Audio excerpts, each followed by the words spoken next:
গাছের পাতা সবুজ, গাছের পাতা সবুজ, গাছের পাতা সবুজ,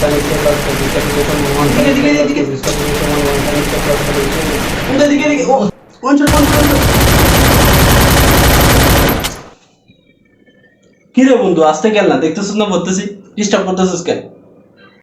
তোর কি পড়াশোনা নাই? পরিশ্রম না করলে চাকরি পাবি? আর আমার প্যারা নেই, আমার চাকরি নিশ্চিত। আমার এসব পরিশ্রম করা লাগে না। পরিশ্রম করার ছাড়া চাকরি পেয়ে যাবো আমি। কেন? তুই কি আলাদিনের চেহারা পাইছিস যে তুই পরিশ্রম করা লাগবে না, এমনি এমনি চাকরি পেয়ে যাবি? কেন তুই জানোস না আমার যে কোটা আছে? তোর আবার কোটা?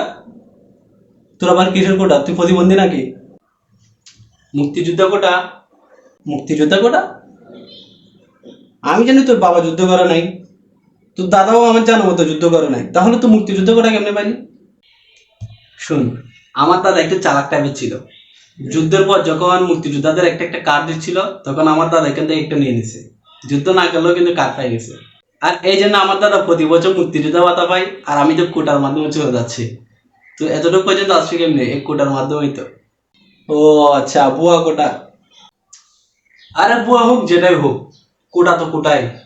তুই জানোস না দেশে এখন 56% কোটা আছে। কোটা ছাড়া তো তুই চাকরি পাবি না, পরিশ্রম করে কি লাভ? আর আমি তো ভার্সিটিতে চান্স পাইছি কোনো পরিশ্রম করা ছাড়াই। তুই অ্যাডমিশনে কত পাইছিস বলতো? 170। আর আমি কত পাইছি জানোস? কত? মাত্র 30। কোনো মতে টেনে টুনে পাস করছি। তারপরও তুই যে বিশ্ববিদ্যালয়ে পড়তেছস, আমি সেম বিশ্ববিদ্যালয় সেম ডিপার্টমেন্টে পড়তেছি। চাকরিও এভাবে হয়ে যাবে, কোনো প্যারা নেই। আমাদের জন্য তো কোটা আছে। আচ্ছা, এটা করে তুই কি মনে করস? তুই নিজের মেধা কি পরিচয়টা দিচ্ছিস বলতো? বন্ধু শোন, এই দেশের মেধার কোনো মূল্য নেই। তুই একবার চাকরি পাওয়ার পর কেউ তোরা জিজ্ঞেস করবে না, আর কেউ দেখবে না যে তুই চাকরিটা কিভাবে পাইছিস। শালা যুদ্ধ করছো তোর দাদাই, আর এটা নিয়ে বড়াই করতেছিস তুই। যদি তোর দাদা যুদ্ধও করে নাই, পারলে নিজের মেধা দিয়ে কিছু করে দেখা। এইসব কোটা টোটার উপর চলে লাভ নেই। তুই যতই মেধা মেধা কর, এই দেশে মেধার কোনো মূল্য নাই, আর থাকবেও না। সব চাকরি দেখবে কোটাদারিদের হাতে। পরিশ্রম করলে কোনো লাভ হবে না। তাছাড়া আমাদের সবচেয়ে বড় হাতিয়ার কি জানোস? এইসব কোটার বিরুদ্ধে কথা বলার কেউ নাই।